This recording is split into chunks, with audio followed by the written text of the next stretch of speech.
જય શ્રી કૃષ્ણ. ઇન્સ્ટન્ટ સૂકી મેથીનું આપણે શાક બનાવશું. તો 3 વાટકી સૂકી મેથી, 1 વાટકી મગ બરાબર મિક્સ કરી અને ધોઈ લઈએ.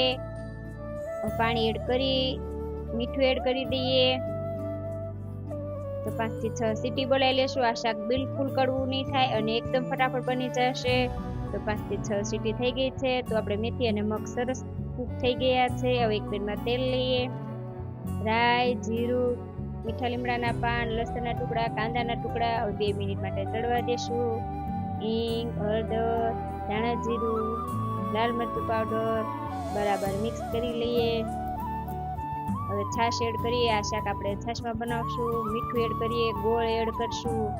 મેથીના શાકમાં થોડું ગોળનું પ્રમાણ વધારે હોય તો શાક કડવું પણ નહીં લાગે અને ખાવાની પણ ખૂબ જ મજા આવશે. તો 3 થી 4 મિનિટ માટે આપણે ઉકળવા દેશું.